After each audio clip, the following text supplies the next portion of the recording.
ಆತ್ಮೀಯ ವಿದ್ಯಾರ್ಥಿಗಳೇ, ನಮ್ಮ ದೇಶ ಸ್ವಾತಂತ್ರ್ಯ ಬರುವುದಕ್ಕಿಂತ ಮುಂಚೆ ಬ್ರಿಟಿಷರ ಕೈಯಲ್ಲಿ ಅಂದರೆ ಅವರ ಆಡಳಿತಕ್ಕೆ ನಮ್ಮ ದೇಶ ಸೇರಿತ್ತು. ಅಂತಹ ಒಂದು ದಿನಗಳಲ್ಲಿ ಭಾರತದಲ್ಲಿ ಅನೇಕ ಹೋರಾಟಗಳನ್ನು ಪ್ರಾರಂಭಿಸಿದ್ದರು ಅನೇಕ ಮಹನೀಯರು. ಅಂತಹದರಲ್ಲಿ ನಾವು ಮಹಾತ್ಮ ಗಾಂಧೀಜಿಯವರ ಹೋರಾಟವನ್ನು ಕೂಡ ನೆನಪಿಸಿಕೊಳ್ಳಬೇಕು. ಮಹಾತ್ಮ ಗಾಂಧೀಜಿಯವರು ತಮ್ಮ ಅಹಿಂಸಾತ್ಮಕ ಹೋರಾಟವನ್ನು ಪ್ರಾರಂಭಿಸಿದರು. ಆ ಒಂದು ಅಹಿಂಸಾತ್ಮಕ ಹೋರಾಟದಲ್ಲಿ ಅನೇಕ ಸ್ವಾತಂತ್ರ್ಯ ಹೋರಾಟಗಾರರು ಪಾಲ್ಗೊಂಡು ತಮ್ಮ ಬಲಿದಾನವನ್ನು ಅರ್ಪಿಸಿದ್ದಾರೆ.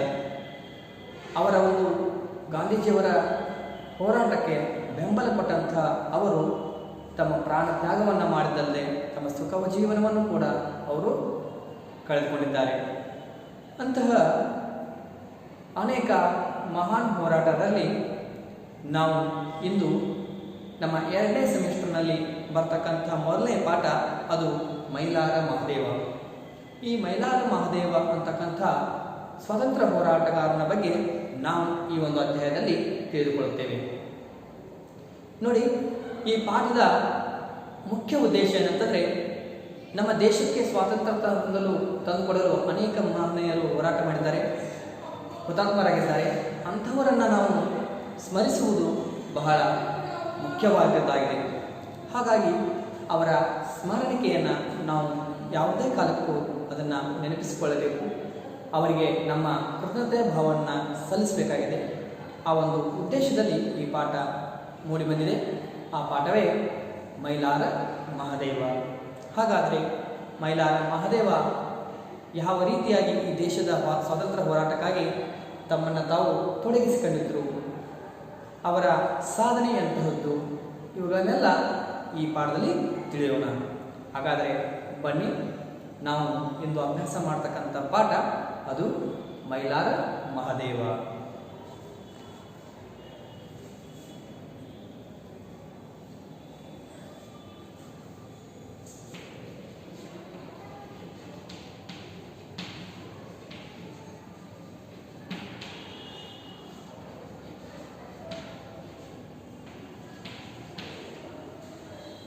ಮೈಲಾರ ಮಹದೇವ ಈತ ಒಬ್ಬ ಶ್ರೇಷ್ಠ ಕನ್ನಡ ನಾಡಿನ ಸ್ವಾತಂತ್ರ್ಯ ಹೋರಾಟಗಾರ. ಈತ ತನ್ನ ಜೀವಿತದಲ್ಲಿ ಅನೇಕ ಕಷ್ಟಗಳನ್ನು ಎದುರಿಸಿ ಅನೇಕ ತ್ಯಾಗವನ್ನು ಮಾಡಿ ಈ ದೇಶಕ್ಕೆ ಸ್ವಾತಂತ್ರ್ಯ ತಂದುಕೊಡಲು ತನ್ನದೇ ಆಗಿರತಕ್ಕಂಥ ಕಾಣಿಕೆಯನ್ನು ಕೊಟ್ಟಂಥವರಲ್ಲಿ ಈತನೂ ಒಬ್ಬನಾಗಿದ್ದಾನೆ. ಹಾಗಾಗಿ ಈ ಮೈಲಾರ ಮಹದೇವನ ಬಗ್ಗೆ ಈಗ ತಿಳಿಯೋಣ. ನೋಡಿ, ಭಾರತ ಬ್ರಿಟಿಷರ ಆಡಳಿತಕ್ಕೆ ಸೇರಿದ್ದ ಕಾಲ. ಅವರ ಆಡಳಿತದಿಂದ ಬಿಡಿಸಿಕೊಂಡು ಭಾರತವನ್ನು ಸ್ವತಂತ್ರವಾಗಿ ದೇಶವನ್ನಾಗಿ ಮಾಡಲು ಹಲವಾರು ಭಾರತೀಯರು ಹೋರಾಟ ಮಾಡುತ್ತಿದ್ದರು. ನೋಡಿ, ಭಾರತ ಬ್ರಿಟಿಷರ ಕಾಲಕ್ಕೆ ಅಂದರೆ ಬ್ರಿಟಿಷರ ಆಡಳಿತಕ್ಕೆ ಸೇರಿದಂಥ ಕಾಲ. ನೋಡಿ, 1947 ಆಗಸ್ಟ್ 15. ಇದಕ್ಕಿಂತ ಮುಂಚೆ ಅಂದರೆ ಸ್ವಾತಂತ್ರ್ಯ ಬರುವುದಕ್ಕಿಂತ ಮುಂಚೆ ಈ ದೇಶ ಯಾರ ಒಂದು ಅಧೀನದಲ್ಲಿ, ಯಾರ ಒಂದು ಆಡಳಿತಕ್ಕೆ ಒಳಪಟ್ಟಿದ್ದರೆ ಅದು ಬ್ರಿಟಿಷರ ಆಡಳಿತಕ್ಕೆ ಒಳಪಟ್ಟಿತ್ತು. ಈ ಒಂದು ಕಾಲದಲ್ಲಿ ಇದನ್ನು ಅಂದರೆ ಈ ಭಾರತವನ್ನು ಬಿಡಿಸಿಕೊಳ್ಳಲು ಅನೇಕ ಜನ ಏನು ಮಾಡಿದ್ರು, ಸ್ವತಂತ್ರ ದೇಶವನ್ನಾಗಿ ಮಾಡಲು ಹೋರಾಟವನ್ನು ಮಾಡಿದ್ದಾರೆ. ಅಂತಹ ಭಾರತೀಯರ ಹೋರಾಟವನ್ನು ನಾವು ನೆನಪಿಸಿಕೊಳ್ಬೇಕು. ಅದು ಭಗತ್ ಸಿಂಗ್ ಆಗಿರ್ಬೋದು, ಮಂಗಲ್ ಪಾಂಡೆ ಆಗಿರ್ಬೋದು, ಕಿತ್ತೂರು ರಾಣಿ ಚೆನ್ನಮ್ಮ ಆಗಿರ್ಬೋದು, ದಾದಾಬಾಯಿ ನವರೋಜಿ ಆಗಿರ್ಬೋದು. ಅನೇಕ ಜನ ತಮ್ಮ ಹೋರಾಟವನ್ನು ಈ ದೇಶಕ್ಕಾಗಿ ಕೊಟ್ಟಿದ್ದಾರೆ. ಅಂತಹ ಒಬ್ಬ ಮಹಾ ಹೋರಾಟಗಾರ, ಸ್ವಾತಂತ್ರ್ಯ ಧೀರ ಯಾರಂದರೆ ಅದು ಮೈಲಾರ ಮಹದೇವ. ಹಾವೇರಿ ಜಿಲ್ಲೆಯ ಮೋಟೆಬೆನ್ನೂರು ಎಂಬುದೊಂದು ಹಳ್ಳಿ. ಆ ಹಳ್ಳಿಯಲ್ಲಿ ದೇಶಭಕ್ತರೊಬ್ಬರು ಭಾಷಣ ಮಾಡುತ್ತಿದ್ದರು.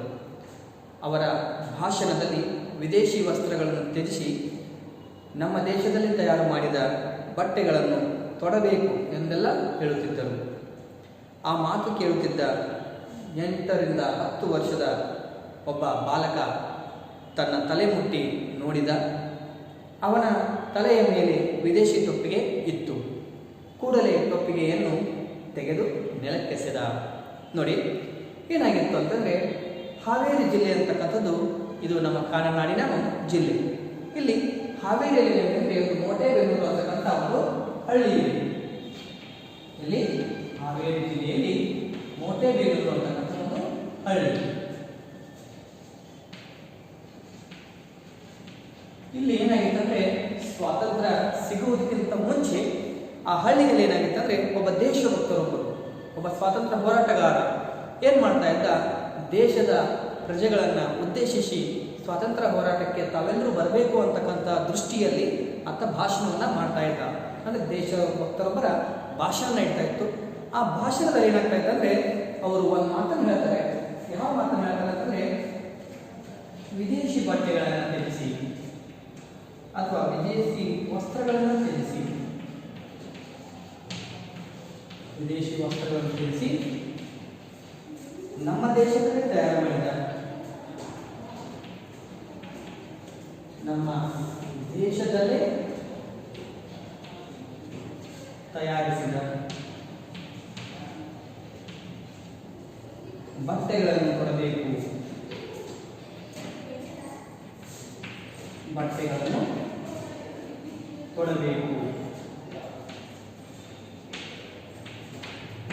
ಎಂದು ಆ ದೇಶದ ಭಕ್ತ ಭಾಷಣದಲ್ಲಿ ಹೇಳ್ತಾ ಇದ್ದ. ಅಂದರೆ ನಮ್ಮ ಭಾರತ ದೇಶದ ಒಬ್ಬ ಭಕ್ತ ಆತ ಹೇಳ್ತಾ ಇದ್ದ. ಏನು ಹೇಳ್ತಾ ಇದ್ದ ಅಂದರೆ, ತಮ್ಮ ಭಾಷಣದಲ್ಲಿ ವಿದೇಶಿ ವಸ್ತ್ರಗಳನ್ನು ತ್ಯಜಿಸಿ, ವಿದೇಶಿ ಅಂತಂದರೆ ಬೇರೆ ದೇಶದಿಂದ ಬಂದಂತಹ ಬೇರೆ ದೇಶದಲ್ಲಿ ತಯಾರಾದಂತಹ ಬಟ್ಟೆಗಳನ್ನು ಬಿಟ್ಟು ಬಿಡಬೇಕು, ಅದನ್ನು ಧರಿಸುವುದನ್ನು ನಾವು ಬಿಟ್ಟು ಬಿಡಬೇಕು. ಹಾಗಾಗಿ ಅಂದರೆ ವಿದೇಶಿ ವಸ್ತ್ರಗಳನ್ನು ತ್ಯಜಿಸಿ ನಮ್ಮ ದೇಶದಲ್ಲಿ ಅಂದರೆ ಭಾರತದಲ್ಲೇ ತಯಾರಿಸಿದಂತಹ ಬಟ್ಟೆಗಳನ್ನು ನಾವೆಲ್ಲರೂ ಕೊಡಬೇಕು ಅಂತಕ್ಕಂಥ ಮಾತುಗಳನ್ನು ನಮ್ಮ ಭಾಷಣದಲ್ಲಿ ಆ ದೇಶಭಕ್ತರೊಬ್ಬರು ಹೇಳ್ತಾ ಇದ್ರು. ಆಗ ಭಾಷಣ ಕೇಳುವುದರಲ್ಲಿ ಒಬ್ಬ ಹುಡುಗ ನಿಂತಿರ್ತಾನೆ. ಆತ 8 ರಿಂದ 10 ವರ್ಷದ ಒಬ್ಬ ಬಾಲಕ. ಆತನ ವಯಸ್ಸು 8 ರಿಂದ 10 ವರ್ಷದ ಬಾಲಕ ಇರ್ತಾನೆ. ಆ ಬಾಲಕ ತಕ್ಷಣ ತನ್ನ ತಲೆಯನ್ನು ಮುಟ್ಟಿ ನೋಡಿಕೊಳ್ತಾನೆ. ಏಕೆ ತನ್ನ ತಲೆಯನ್ನು ಆತ ಮುಟ್ಟಿಕೊಳ್ತಾನೆ ಅಂತಂದರೆ, ಆ 8 ವರ್ಷದಿಂದ 10 ವರ್ಷ ಇರ್ತಕ್ಕಂಥ ಅಂದಾಜಿನ ವಯಸ್ಸಿನ ಬಾಲಕ, ಅವನ ತಲೆಯ ಮೇಲೆ ಏನಿರುತ್ತೆ ಅಂದರೆ ಒಂದು ವಿದೇಶಿ ಟೊಪ್ಪಿಗೆ ಇರುತ್ತೆ. ಅಂದರೆ ಬೇರೆ ದೇಶದಲ್ಲಿ ತಯಾರಾಗಿರ್ತಕ್ಕಂತಹ ಟೋಪಿಗೆ. ಆ ಟೋಪಿಗೆಯನ್ನು ಕೂಡಲೇ ಏನು ಮಾಡ್ತಾನೆ, ಇದು ವಿದೇಶಿ ವಸ್ತ್ರ, ವಿದೇಶದಲ್ಲಿ ತಯಾರಾದಂತಹ ಬಟ್ಟೆ, ಈ ಟೊಪ್ಪಿಗೆಯನ್ನು ನಾನು ಕೊಡಬಾರದು ಅಂತ ಏನು ಮಾಡ್ತಾನೆ, ಕೂಡಲೇ ಆ ದೇಶಭಕ್ತರ ಆ ಒಂದು ಕರೆಗೆ, ಆ ಒಂದು ಭಾಷಣಕ್ಕೆ ಅಥವಾ ಭಾಷಣದ ಪ್ರಭಾವಕ್ಕೆ ಒಳಗಾದಂತಹ ಆ ಬಾಲಕ ಕೂಡಲೇ ತನ್ನ ತಲೆಯ ಮೇಲೆ ಇರತಕ್ಕಂಥ ವಿದೇಶಿ ಟೊಪ್ಪಿಗೆಯನ್ನು ತೆಗೆದು ನೆಲಕ್ಕೆ ಎಸೆದು ಬಿಡ್ತಾನೆ. ಅಂದರೆ ನೆಲಕ್ಕೆ ಚೆಲ್ಲಿ ಬಿಡ್ತಾನೆ. ಯಾರು? 8 ರಿಂದ 10 ವರ್ಷದ ಆ ವಯಸ್ಸಿನ ಬಾಲಕ. ಆಗ ಏನಾಗುತ್ತೆ, ಹೀಗೆ ಟೊಪ್ಪಿಗೆ ನೆಲಕ್ಕೆಸೆದ ಹುಡುಗನ ಹೆಸರು ಮೈಲಾರ ಮಹದೇವ. 8ನೇ ಜೂನ್ 1911ರಂದು ಮೋಟೆಬೆನ್ನೂರಿನಲ್ಲಿ ಜನಿಸಿದರು. ತಂದೆ ಮಾರ್ತಾಂಡಪ್ಪ, ಅವನ ತಾಯಿ ಬಸಮ್ಮ ದೇಶಪ್ರೇಮಿ. ಆ ಹೊತ್ತಿಗೆ ಬ್ರಿಟಿಷರ ವಿರುದ್ಧ ಹೋರಾಡಿದ್ದ ಆ ತಾಯಿ ಜೈಲುವಾಸವನ್ನು ಅನುಭವಿಸಿದವರು. ಆ ತಾಯಿಗೆ ತಕ್ಕ ಮಗ ಮಹಾದೇವ. ಪ್ರಾಥಮಿಕ ವಿದ್ಯಾಭ್ಯಾಸವನ್ನು ಮೋಟೆಬೆನ್ನೂರಿನಲ್ಲಿ ಮುಗಿಸಿದ. ಮುಂದಿನ ವಿದ್ಯಾಭ್ಯಾಸಕ್ಕಾಗಿ ಹತ್ತಿರವಿದ್ದ ಹಂಸಭಾವಿಯ ಶಾಲೆಗೆ ಹೋದ. ಆದರೆ ಆತನಿಗೆ ಓದು ರುಚಿಸಲಿಲ್ಲ. ಸ್ವದೇಶಿ ಬಟ್ಟೆಗಳ ವಿಚಾರ ಯಾವಾಗಲೂ ಮನಸ್ಸಿನಲ್ಲಿ ಗುನುಗುನುತ್ತಿತ್ತು. ಮಹಾತ್ಮ ಗಾಂಧೀಜಿ ಖಾದಿ ಬಟ್ಟೆಯ ಬಗ್ಗೆಗೆ ಒಲವು ಹೊಂದಿದ್ದು ಎಲ್ಲ ಕಡೆಯಲ್ಲೂ ಆ ವಿಚಾರ ಪ್ರಚಾರ ಮಾಡುತ್ತಿದ್ದರು. ಬಾಲಕ ಮಹದೇವನಿಗೆ ಖಾದಿ ಬಟ್ಟೆಯನ್ನು ಕುರಿತು ಪ್ರಚಾರ ಮಾಡಬೇಕೆಂಬ ಆಸೆ ಹೆಚ್ಚಾಯಿತು. ನೋಡಿ ಏನಾಗುತ್ತೆ ಅಂದರೆ, ಆ ಒಂದು 8 ರಿಂದ 10 ವರ್ಷದ ವಯಸ್ಸಿನ ಬಾಲಕ ತನ್ನ ತಲೆಯ ಮೇಲಿನ ಟೊಪ್ಪಿಗೆಯನ್ನು ಎಸೆದಂತ ಯಾರು? ಆತನ ಹೆಸರು ಏನಂತಂದ್ರೆ, ಆತನೇ ಬಾಲಕ ಮೈಲಾರ ಮಹದೇವ. ನೋಡಿ, 8 ರಿಂದ 10 ವರ್ಷದ ಬಾಲಕ ದೇಶಭಕ್ತರ ಒಂದು ಪ್ರಭಾವಕ್ಕೆ, ಭಾಷಣಕ್ಕೆ ಪ್ರಭಾವಕ್ಕೆ ಒಳಗಾಗಿ ದೇಶಿ ಟೊಪ್ಪಿಗೆಯನ್ನು ನೆಲಕ್ಕೆ ಎಸೆದಾತ ಯಾವುದಂದ್ರೆ ಅದು ಮೈಲಾರ ಮಹದೇವ. ಈತ ಹುಟ್ಟಿದ್ದು ಯಾವಾಗ ನೋಡಿ. ಮೈಲಾರ ಮಹಾದೇವನ ಜನನ ಯಾವಾಗ ಅಂದರೆ ಜೂನ್ 8,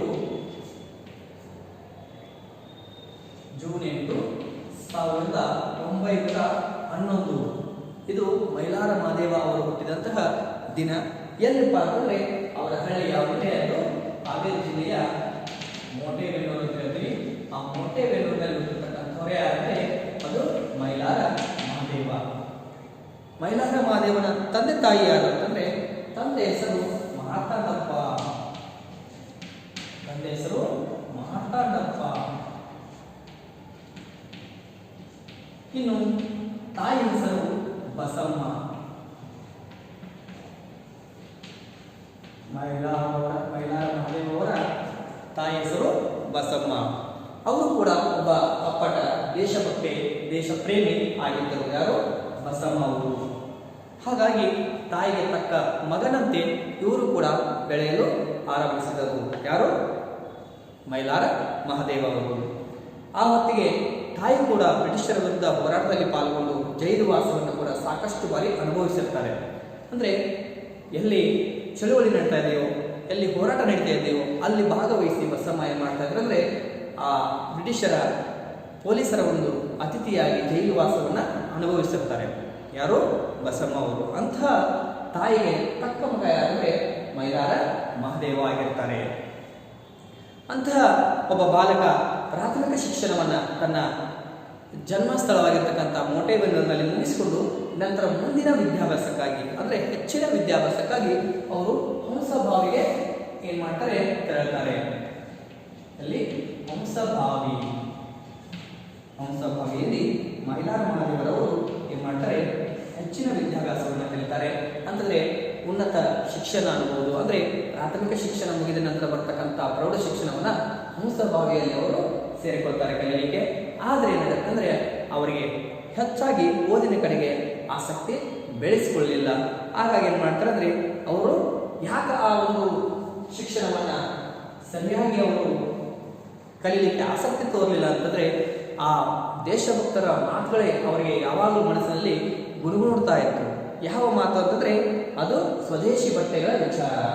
ಸ್ವದೇಶಿ ಬಟ್ಟೆ ಅಂತಂದರೆ ನಮ್ಮ ದೇಶದಲ್ಲೇ ತಯಾರಾಗಿರ್ತಕ್ಕಂತಹ ಬಟ್ಟೆ, ಅದು ಸ್ವದೇಶ ಬಟ್ಟೆ. ಬೇರೆ ದೇಶದಲ್ಲಿ ತಯಾರಾಗಿರ್ತಕ್ಕಂಥ ಬಟ್ಟೆ ವಿದೇಶಿ ಬಟ್ಟೆ. ಆದರೆ ನಮ್ಮ ದೇಶದಲ್ಲಿ ತಯಾರಾಗಿರ್ತಕ್ಕಂಥದ್ದು ಸ್ವದೇಶಿ. ಹಾಗಾಗಿ ನಮ್ಮ ದೇಶದಲ್ಲಿ ಬಟ್ಟೆಯನ್ನು ತಯಾರಿಸಬೇಕು, ನಾವೇ ಅದನ್ನು ಕೊಂಡುಕೊಳ್ಬೇಕು, ನಮ್ಮವರೇ ಅದರ ಲಾಭವನ್ನು ಪಡೆದುಕೊಳ್ಬೇಕು ಅನ್ನೋದು ಅದರ ಮುಖ್ಯ ಉದ್ದೇಶ. ಹಾಗಾಗಿ ಸ್ವದೇಶಿ ಬಟ್ಟೆಗಳ ವಿಚಾರ ಅವರಿಗೆ ಸದಾಕಾಲ ಗುಣಗುಡ್ತಾ ಇತ್ತು. ತಮ್ಮ ಮನಸ್ಸಲ್ಲಿ ಅದೇ ವಿಚಾರ ಹೆಚ್ಚಾಗಿ ಬರ್ತಾ ಇತ್ತು. ಹಾಗಾಗಿ ಗಾಂಧೀಜಿಯವರು ಕೂಡ ಏನು ಮಾಡ್ತಾ ಇದ್ರು? ಮಹಾತ್ಮ ಗಾಂಧೀಜಿಯವರು ಖಾದಿ ಬಟ್ಟೆಯ ಬಗ್ಗೆ ಹೆಚ್ಚಾಗಿ ಪ್ರಚಾರವನ್ನ ಮಾಡ್ತಾ ಇದ್ರು. ಅವರು ಅದರ ಮೇಲೆ ಸಾಕಷ್ಟು ಒಲವನ್ನು ಹೊಂದಿದ್ರು, ಪ್ರೀತಿಯನ್ನು ಹೊಂದಿದ್ರು. ಯಾರೋ ಮಹಾತ್ಮ ಗಾಂಧೀಜಿಯವರು ಖಾದಿ ಬಟ್ಟೆಯ ಬಗ್ಗೆ ಬಹಳಷ್ಟು ಪ್ರಚಾರ ಮತ್ತು ಪ್ರೀತಿ ಇವುಗಳನ್ನ ಇಟ್ಕೊಂಡಿದ್ರು. ಹಾಗಾಗಿ ಅವರ ಒಂದು ಕರೆಗೆ ಹೋಗೊಟ್ಟಂತಹ ಈ ಮಹಾದೇವ ಅವರು ಕೂಡ ಏನು ಮಾಡ್ತಾರೆ ಅಂದರೆ ಎಲ್ಲ ಕಡೆಯೂ ಆ ಖಾದಿ ಬಟ್ಟೆಯ ಪ್ರಚಾರ ಮಾಡಬೇಕಂತ ಹೇಳಿ ಆಸೆಯನ್ನು ಬೆಳೆಸ್ಕೊಳ್ತಾರೆ. ಹಾಗಾಗಿ ಅವರು ಮುಂದಿನ ಹಂತದಲ್ಲಿ ಆ ಒಂದು ಕೆಲಸಕ್ಕೆ ಅವರು ಸಿದ್ಧ ಆಗ್ತಾರೆ. ಯಾರು? ಮೈಲಾರ ಮಹಾದೇವ ಅವರು. ಹಾಗಾದ್ರೆ ಏನು ಮಾಡ್ತಾರೆ ಮೈಲಾರ ಮಹಾದೇವ ಅವರು? ನೋಡ್ರಿ, ಮಹಾದೇವ 1213 ವಿಜಯಪುರ ಜಿಲ್ಲೆಯಲ್ಲಿ ಕಲಾದಗಿ ಎಂಬ ಒಂದು ಗ್ರಾಮವಿದೆ. ಅಲ್ಲಿ ಆ ಕಾಲದಲ್ಲಿ ಖಾದಿ ಬಟ್ಟೆಗಳನ್ನು ತಯಾರು ಮಾಡುತ್ತಿದ್ದರು. ಮಹಾದೇವ ಅಲ್ಲಿಗೆ ಹೋದ. ಅಲ್ಲಿ ಖಾದಿಯನ್ನು ತಯಾರಿಸುವುದು ಹೇಗೆ ಎಂದು ತಿಳಿದುಕೊಂಡ. ಖಾದಿಯನ್ನು ಹೊತ್ತು ಊರೂರು ತಿರುಗಿ ಮಾರಾಟ ಮಾಡಿದ. ಖಾದಿ ಬಳಕೆಯನ್ನು ಕುರಿತು ಪ್ರಚಾರವನ್ನು ನಡೆಸಿದ. ನೋಡಿ ಏನಾಗುತ್ತೆ, ಮಹಾದೇವರವರಿಗೆ 12ರಿಂದ 13 ಈ ಒಂದು ವಯಸ್ಸು ಅಂದರೆ ಹರೆಯ ಅಂತ ಹೇಳ್ತೀವಿ. ಹರೆಯ ಆದಾಗ ಏನು ಮಾಡಿದ್ರೆ ಅವರು ಈ ವಿಜಯಪುರ ಜಿಲ್ಲೆಯಲ್ಲಿ ಅಂದರೆ ಇವತ್ತಿನ ವಿಜಯಪುರ ಜಿಲ್ಲೆ ಇದೆ. ವಿಜಯಪುರ ಜಿಲ್ಲೆ ಏನಾಗಿದೆ ಅಂದರೆ ಮೊದಲು ಈ ಬಾಗಲಕೋಟೆ ಮತ್ತು ವಿಜಯಪುರ ಈ ಎರಡೂ ಜಿಲ್ಲೆಗಳು ಒಂದೇ ಕೇಂದ್ರ ಸ್ಥಾನವನ್ನು, ಜಿಲ್ಲಾ ಕೇಂದ್ರ ಸ್ಥಾನವನ್ನು ಹೊಂದಿದ್ದವು.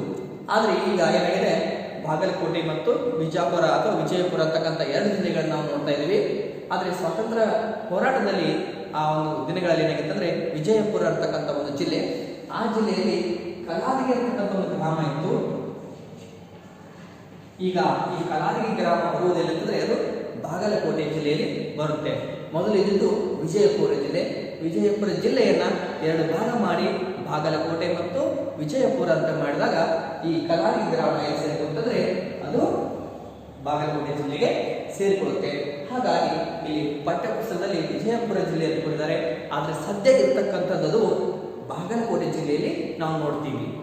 ಇದು ನಿಮಗೆ ಗೊತ್ತಿರಬೇಕಾದಂತಹ ವಿಷಯ. ಇನ್ನ ಈ ಕಲಾವಿದಲ್ಲಿ ಏನ್ ಮಾಡ್ತಾ ಇದ್ದಾರೆ ಅಂದ್ರೆ ಖಾದಿ ಬಟ್ಟೆಯನ್ನ ತಯಾರು ಮಾಡ್ತಾ ಇದ್ರು. ನಮ್ಮ ಸ್ವದೇಶಿ ಬಟ್ಟೆ ಇರ್ತಕ್ಕಂಥ ಖಾದಿ ಬಟ್ಟೆಯನ್ನ ತಯಾರು ಮಾಡ್ತಕ್ಕಂಥದ್ದನ್ನ ಅಲ್ಲಿ ಕಲಾದಿ ಗ್ರಾಮದಲ್ಲಿ ನಾವು ನೋಡ್ತೀವಿ. ಹಾಗಾಗಿ ಮಹಾದೇವ ಅಲ್ಲಿಗೆ ಹೋಗ್ತಾರೆ. ಈ ಖಾದಿ ಬಟ್ಟೆಯನ್ನ ಹೇಗೆ ತಯಾರಿಸ್ತಾರೆ ಅನ್ನೋದನ್ನ ಕಲಿತುಕೊಳ್ಳಲಿಕ್ಕೆ ಅವರು ಕಲಾದಿಗೆ ಹೋಗ್ತಾರೆ. ಅಲ್ಲಿ ಹೇಗೆ ಆ ಬಟ್ಟೆಯನ್ನು ತಯಾರಿಸ್ತಾರೆ ಅನ್ನೋದನ್ನ ಚೆನ್ನಾಗಿ ತಿಳ್ಕೊಂಡು ನಂತರ ಆ ಖಾದಿ ಬಟ್ಟೆಯನ್ನ ಹೊತ್ಕೊಂಡು ಊರೂರು ತಿರುಗಿ ಏನ್ ಮಾಡ್ತಾರೆ, ಮಾರಾಟ ಮಾಡ್ತಾರೆ. ಅಂದ್ರೆ ಸ್ವದೇಶಿ ಬಟ್ಟೆಗಳನ್ನ ಕೊಳ್ಳ್ರಿ, ನಮ್ಮ ದೇಶದಲ್ಲೇ ತಯಾರಾಗಿರ್ತಕ್ಕಂಥದ್ದು, ನಮ್ಮ ದೇಶದ ರೈತರ ಒಂದು ಏನಪ್ಪ ಅಂದ್ರೆ ಬೆವರಿನ ಹನಿಗೆ ನಾವು ಒಂದು ಬೆಲೆಯನ್ನು ಕೊಡಬೇಕು ಇತ್ಯಾದಿ ರೀತಿಯಲ್ಲಿ ಏನಪ್ಪ ಅಂದ್ರೆ ಅವರು ಈ ಪ್ರಚಾರವನ್ನ ಮಾಡ್ತಾರೆ. ಆ ಒಂದು ನಿಟ್ಟಿನಲ್ಲಿ ಏನ್ ಮಾಡ್ತಾರೆ ಅಂದ್ರೆ ಕಲಾವಿಗೆ ಹೋಗಿ ಖಾದಿ ಬಟ್ಟೆಯನ್ನು ಹೇಗೆ ತಯಾರು ಮಾಡ್ತಾರೆ ಅನ್ನೋದನ್ನ ಅರ್ಥಕೊಂಡು ಅದನ್ನ ಹೊತ್ಕೊಂಡು ಊರೂರು ತಿರುಗಿ ಪ್ರಚಾರ ಮಾಡ್ತಾರೆ. ಅದ್ರ ಜೊತೆಗೆ ಏನ್ ಮಾಡ್ತಾರೆ ಅಂದ್ರೆ ಮಾರಾಟ ಮಾಡೋದ್ರಿಂದ ಅದ್ರ ಏನು ನಮ್ಮ ಸ್ವದೇಶಿ ಬಟ್ಟೆಗಳ ಬಗ್ಗೆ ಜನರಲ್ಲಿ ಒಂದು ಉತ್ತಮವಾದಂತಹ ದೇಶ ಪ್ರೇಮ ಮೂಡಲಿಕ್ಕೆ ಸಾಧ್ಯ ಆಗುತ್ತೆ ಅನ್ನೋದನ್ನ ನಾವಿಲ್ಲಿ ನೋಡ್ತೀವಿ. ಈ ರೀತಿಯಾಗಿ ಏನ್ ಮಾಡ್ತಾರೆ ಅಂದ್ರೆ ಮೈಲಾರ ಮಹಾದೇವರವರು ತಮ್ಮ ಮೊದಲ ಹೆಜ್ಜೆಯನ್ನ ಇಲ್ಲಿ ಸ್ವಾತಂತ್ರ್ಯ ಹೋರಾಟಕ್ಕೆ ಅವರು ಇಡ್ತಾರೆ. ಹಾಗಾಗಿ ನೋಡಿ, ಮೈಲಾರ ಮಹಾದೇವ ಇಷ್ಟು ಈ ಒಂದು ತರಗತಿಯಲ್ಲಿ ನಾವು ಅಭ್ಯಾಸ ಮಾಡಿದರೆ ಸಾಕು. ಮುಂದಿನ ಒಂದು ತರಗತಿಯಲ್ಲಿ ಮಾಡೋಣ. ಇದರ ಮುಂದುವರೆದ ಭಾಗದಲ್ಲಿ ಮೈಲಾರ ಮಹಾದೇವರವರು ಯಾವ ಯಾವ ಹಂತಗಳಲ್ಲಿ ಸ್ವಾತಂತ್ರ್ಯ ಹೋರಾಟವನ್ನು ಮಾಡಿದ್ದಾರೆ ಅನ್ನೋದನ್ನ ನಾವು ಮುಂದಿನ ವಿಡಿಯೋದಲ್ಲಿ ನೋಡೋಣ.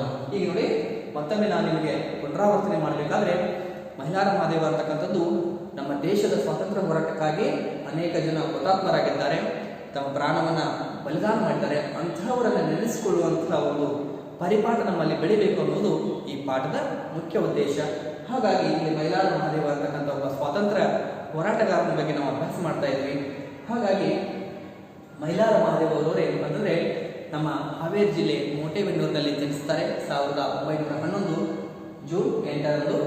ನಂತರ ಅವರ ತಂದೆ ಮಾರ್ತಂಡಪ್ಪ, ತಾಯಿ ಬಸಮ್ಮ ಅವರು ದೇಶಪ್ರೇಮಿಯಾಗಿರ್ತಾರೆ. ಹಲವಾರು ಬಾರಿ ಜೈಲು ವಾಸವನ್ನು ಕೂಡ ಅನುಭವಿಸಿರ್ತಾರೆ. ಹಾಗೆ ಮೈಲಾರ ಮಹಾದೇವರು ಪ್ರಾಥಮಿಕ ಶಿಕ್ಷಣವನ್ನು ತಮ್ಮ ಮೋಟೆಬೆನ್ನೂರಿನಲ್ಲಿ ಮುಗಿಸಿಕೊಂಡು ನಂತರ ಹಂಸಭಾವಿಗೆ ಹೆಚ್ಚಿನ ವಿದ್ಯಾಭ್ಯಾಸಕ್ಕೆ ಕರೆಯುತ್ತಾರೆ. ಆದರೆ ಅಲ್ಲಿ ಅವರು ಸರಿಯಾಗಿ ಆ ಕಡೆಗೆ ಆಸಕ್ತಿಯನ್ನು ತೋರಿಸದೆ ಖಾದಿ ಬಟ್ಟೆಯ ಬಗ್ಗೆ ಒಲವನ್ನು ಹೊಂದಿರ್ತಾರೆ. ಆ ಕಾರಣಕ್ಕಾಗಿ ಅವರು ವಿಜಯಪುರ ಜಿಲ್ಲೆಯಲ್ಲಿ ಇರ್ತಕ್ಕಂತಹ ಕಲಾದಿ ಗ್ರಾಮಕ್ಕೆ ಬಂದು ಅಲ್ಲಿ ಖಾದಿ ಬಟ್ಟೆಯನ್ನು ಹೇಗೆ ತಯಾರು ಮಾಡ್ತಾರೆ ಅನ್ನೋದನ್ನು ತಿಳ್ಕೊಂಡು ಅದನ್ನ ಹೊತ್ತುಕೊಂಡು ಊರೂರು ತಿರುಗಿ ಮಾರಾಟ ಮಾಡ್ತಾರೆ. ಜೊತೆಗೆ ಪ್ರಚಾರ ಮಾಡ್ತಾರೆ. ಖಾದಿ ಬಟ್ಟೆಯನ್ನ ಅಂದ್ರೆ ಸ್ವದೇಶಿ ಬಟ್ಟೆಯನ್ನು ಪ್ರಚಾರ ಮಾಡ್ತಾರೆ. ಆ ಮೂಲಕ ಜನರಲ್ಲಿ ಏನ್ ಮಾಡ್ತಾರೆ ಅಂದ್ರೆ ಸ್ವಾತಂತ್ರ್ಯದ ಹೋರಾಟದ ಮನೋಭಾವನೆಯನ್ನು ಬೆಳೆಸ್ತಾರೆ ಅನ್ನೋದು ಈ ಒಂದು ತರಗತಿಯಲ್ಲಿ ನಾವು ತಿಳಿದುಕೊಂಡಿದ್ದೇವೆ. ಇನ್ನು ಮುಂದಿನ ತರಗತಿಯಲ್ಲಿ ನಂತರದ ಯಾವ ಒಂದು ಹೋರಾಟವನ್ನು ಮಾಡ್ತಾರೆ ಅನ್ನೋದನ್ನ ತಿಳ್ಕೊಳ್ಳೋಣ. ಇನ್ನು ನಿಮಗೆ ಈ ತರಗತಿಯಲ್ಲಿ ನಾವು ನೀಡ್ತಕ್ಕಂಥ ಮನೆಗೆಲಸ ಅಂದರೆ ಅದು ಮೈಲಾರ ಮಹಾದೇವ ಈ ಒಂದು ಇವತ್ತಿನ ಭಾಗದಲ್ಲಿ ಹೇಳ್ತಕ್ಕಂತಹ ವಿಷಯದ ಮೇಲೆ 10 ಸ್ವತಃ ಪ್ರಶ್ನೆಗಳನ್ನು ಬರೆದು ಅದಕ್ಕೆ ಉತ್ತರವನ್ನು ಕೂಡ ಬರೆದು ನೀವು ನಮಗೆ ಕಳುಹಿಸಿ ಅಂತ ಈ ತರಗತಿ ವಿವರ ಮಾಡ್ತಾ ಇದ್ದೀನಿ. ಎಲ್ಲರಿಗೂ ಧನ್ಯವಾದ.